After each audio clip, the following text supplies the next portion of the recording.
Welcome to J Hart Model Works and the second update on the Tamiya Ford GT. But before we get started, I want to take a few minutes to thank a few people who have been a great help to me with this channel. When I first started the channel a couple of months ago, I had no idea what I was doing. I somehow had a few subscribers, like less than 20 I think, and Jeff from Jeff's Model Garage posted a shout out video that resulted in probably tripling my subscribers during a time when I was very unsure of myself and I wasn't sure what I was going to do, if I was going to keep this going or not. So thank you, Jeff. Also, a friend of mine, Paul, who runs International Scale Modeler and USM with Lee. Paul has been a great source of knowledge and inspiration since I got into the hobby a few years ago. And Paul has also given my channel a couple of shout outs and has been a great source of information on figuring out, how to get a channel started and, how to start recording, what I needed, how to, edit, things of that nature. He really helped me get started as well. I'd also like to take a little bit just to thank my regular viewers. Chris from CD Scale Models, Ron Stewart, Michael Hintz, Rob at the Styrene Mechanic, Duke from Island RC-Duke. If you are into RC cars, he's got some really neat stuff going on over there.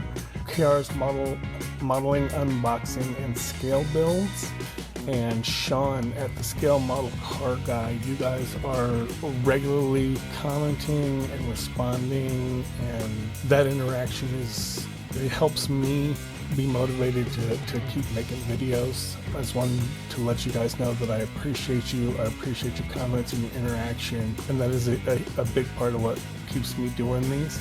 A lot of these guys do have their own channels, so I encourage you to check them out and see what they've got going on. There's a lot of good content, some good unboxings, tutorials out there. There's some great tutorials by some of these guys, so check out the description in this video for some links to their channels and check them out. Without any further ado, let's go ahead and take a look at where we are on the Ford GT from Tamiya. I'm Justin. Welcome to my workbench.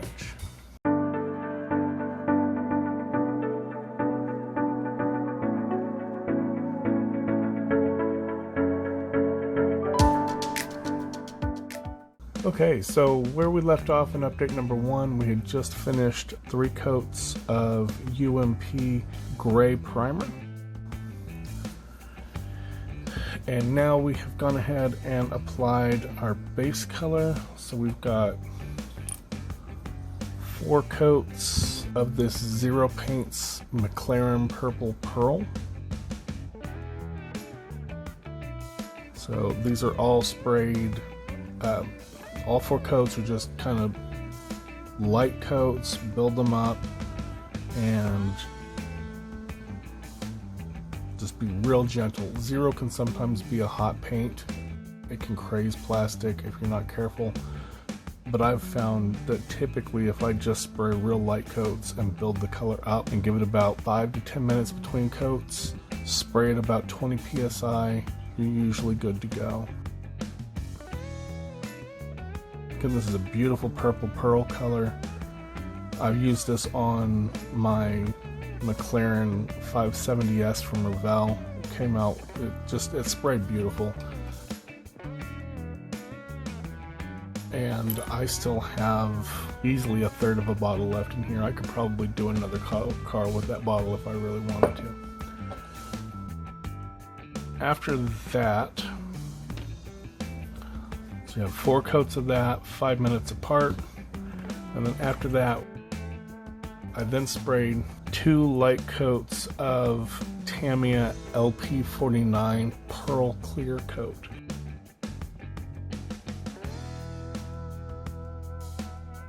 I wanted to have some variation between this car and the McLaren. I didn't want them to be exactly the same color, and this really makes a difference.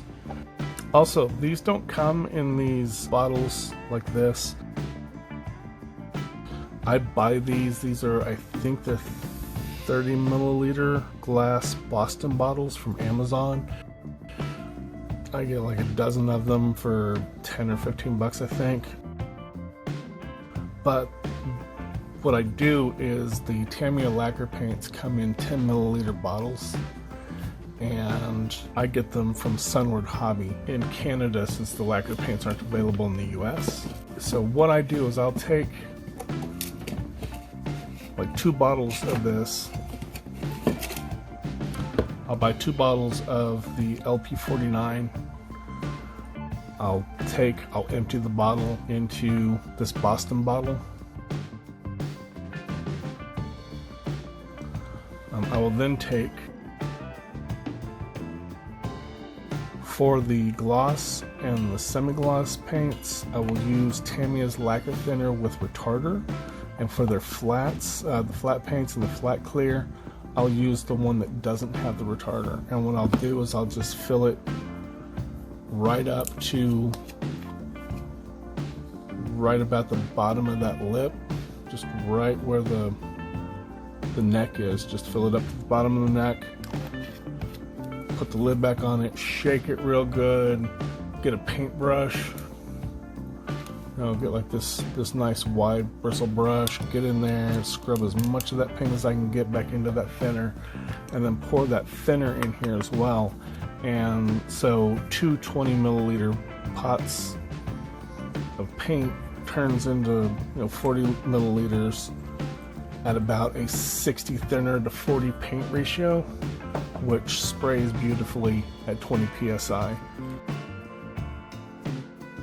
I always have paint that's thin and ready to go. I do almost all of my painting now with the airbrush, other than some fine detail stuff like the interior, maybe some engine detail. Most of my painting is now through the airbrush entirely.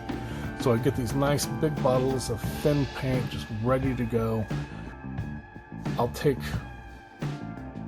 maybe a hair dryer and just very, very carefully remove the label and just put the label on there so I know what's in the bottles.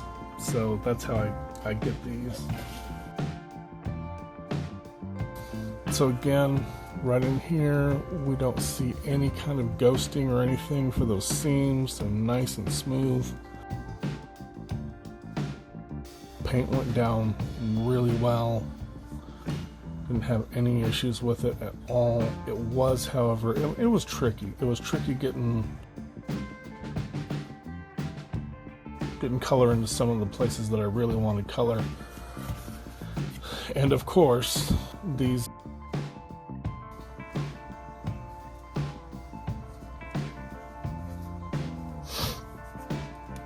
sides were a pain to spray, because you just have to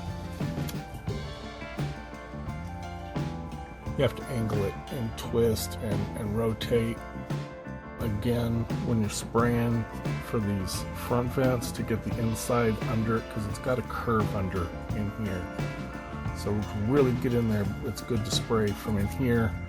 To get underneath these, I want to call them balusters, and I know they're not balusters, but to get underneath these, pretty much these wings, it's you have to kind of angle it to get in there, just like with the primer. You've got to angle it and twist it and rotate it about to get some color down and make sure that you get color in there, because if it's real easy to miss that and not get. I think my first coat I had to go back in and just respray in here because I didn't get a real good paint coverage in there.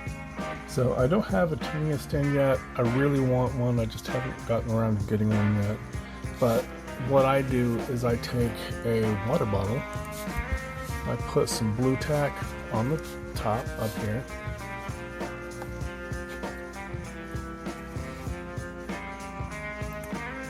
and I just press it in so that blue tack holds the body onto the top of the water bottle. This is all touch dry. This has been dry for about 24 hours now, so it's safe for me to be pressing on it. I wouldn't go smashing on it real early after you painted it. So it's 6 a.m. on April 8th on the Wednesday. I sprayed this probably 8 or 9 o'clock Tuesday morning, so it's good. So I'm going to go ahead and let this sit. I'm probably going to pick this up on Saturday is my next night off. I'll be off Saturday night into Sunday morning, and I'll go ahead and I will measure off the stripes. I've decided I'm not going to do the decals for the stripes. I usually go ahead and paint my stripes. I'm more comfortable with paint than I am with decals. I'm not real good with decals. I have a tendency to either ball them up or tear them. So I'm going to go ahead and mask these off and paint these. I'm probably looking, again, like I said, that sparkling silver. I'm also going to go ahead and mask off these A-pillars, because these A-pillars need to be gloss black. So I'll go ahead and spray them with some Tamiya LP1. And that'll have the body painted. Additionally, we do have our mirrors painted. These came out real well as well. That, again, 4 coats of the McLaren purple and 2 coats of the pearl clear. I really like the way Tamiya did these mirrors. So you have this arm piece that is separate, because these are 2-piece mirrors. The bottom part is black, the top part is body color. And doing it this way, you don't have to mask off the purple to get it to look right with the black. So you're going to just take, and this arm is going to glue into this. Let me get the right one. Yeah, so that's going to glue in like that. And you get your 2-tone mirror. If you want to do carbon fiber, I think I may actually try to do some carbon fiber decals on this kit. And one of the things I'm going to do is these arms, if I can. So you go ahead and carbon fiber that, then glue your top half of your mirror in place. And then Tamiya has these large rectangular holes in here. And when I first saw that, I thought, oh my god, that's going to be way too big. It's going to be a giant gaping hole where the mirror goes, because I mean, that's really small. But it's not. It's really well designed the way they did it. There's a little tab in there. You can kind of see where that notch is. That notch fits perfectly into this rectangle. So you just kind of glue it and put it straight down.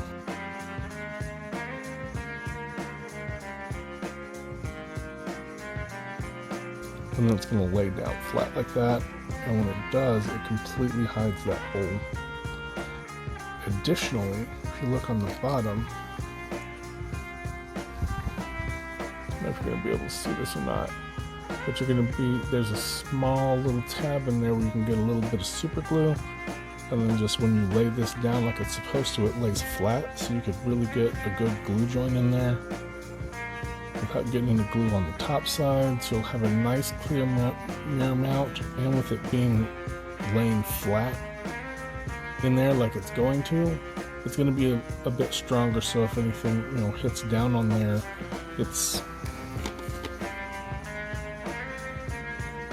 goes down and then it lays flat, so it will push up against here. Alright, so it's Saturday and we are out of the garage. As you can see, we have our stripes laid down. We used some Tamiya LP48 sparkling silver is what I decided to go with.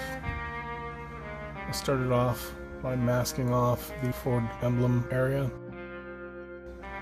I then took the decals out and I measured the space between them, which is right at 1.5 millimeters. I took out some Tamiya masking tape, made some 1.5 millimeter strips, stripped off the center. The stripes themselves measure out perfectly at 6 millimeters, so I just used a strip each of some Tamiya 6mm tape, and then masked the outsides off, and then used some of this Tamiya masking, which this is some kind of cool stuff. So it's got some Tamiya masking tape on one end, and then it just unfolds into long sheets. So you can cover up large areas without having to, you know, use a million miles of masking tape. Stripes laid down really well. I had a little bit of bleed on a couple of places, so I just remasked them and cleaned them up.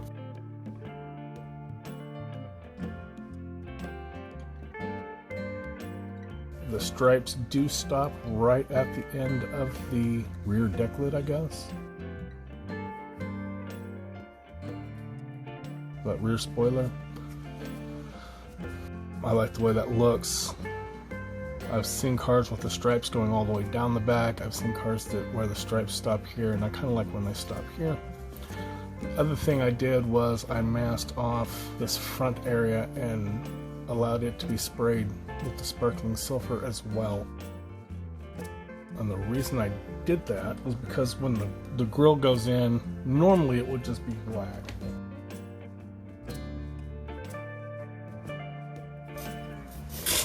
So normally you're gonna have that grill and you wouldn't see anything behind it. But I do have on order the Hobby Design detail up kit.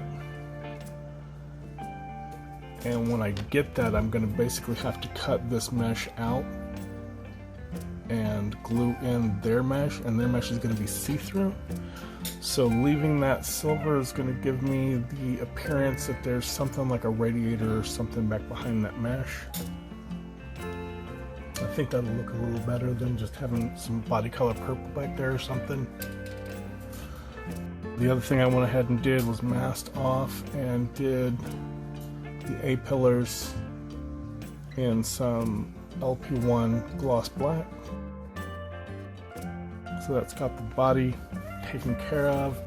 I had planned on going ahead and doing the gloss clear and spraying the clear and then coming back one more time with the kit in clear so you could see how it's going to look in clear, but I bought the detail up set from B&A in Australia before all the issues with coronavirus had stopped the mail. Stuff is coming out, but it's coming out pretty slow.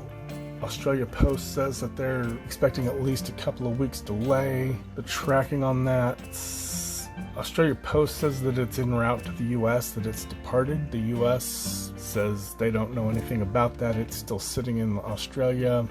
So I'm still waiting to see any kind of update on the tracking movement.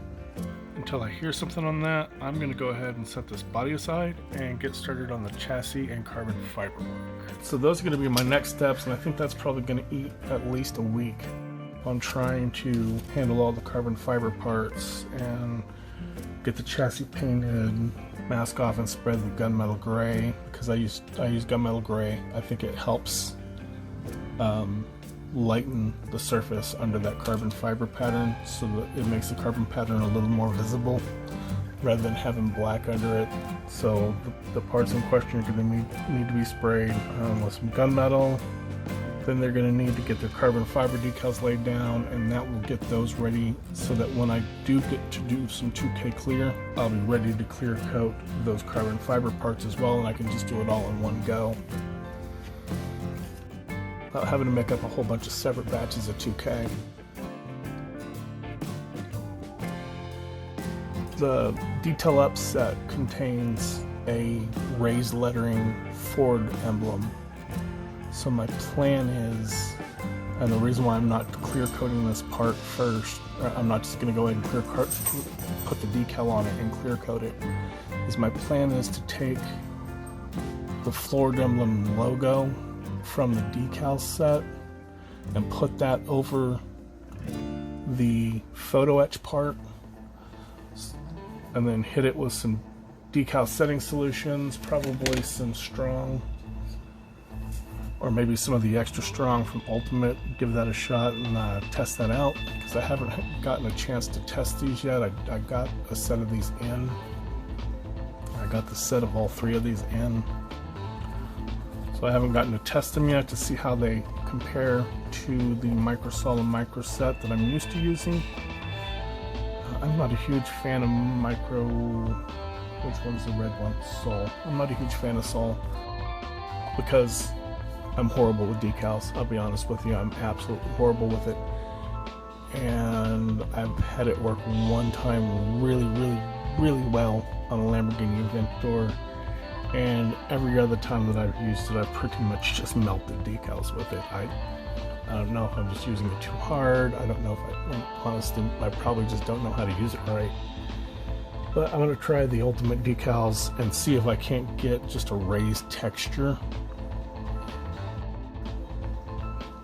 on the decal part, and then, you know, when I set it into place and 2K over it, what I originally planned on doing was using some UV glue, the stuff that cures with the UV light, and making a dome over the Ford logo. But looking at some pictures, it looks like the hood ornament on the GT isn't raised like that, so it looks like it's pretty flat. So I'm just going to go ahead and put the decal over the photo etch part, and glue the photo etch part down, and then just 2K over the whole bit. And then after it cures, I'll add the GT right there in the center above where the exhausts are. There's a GT decal, and I think there's a photo etch part in the photo etch set, but since that's just silver, I'm just going to go ahead and just set the photo etch part in there. But I'll do that after the 2K cures, so that part does look like it, because that's not, from what I've seen, that doesn't look to be a decal, that looks to be an actual raised emblem, and I want that to sit up off the body. So I'll do that after the part cures. But this Ford logo seems like it's more flush with the car.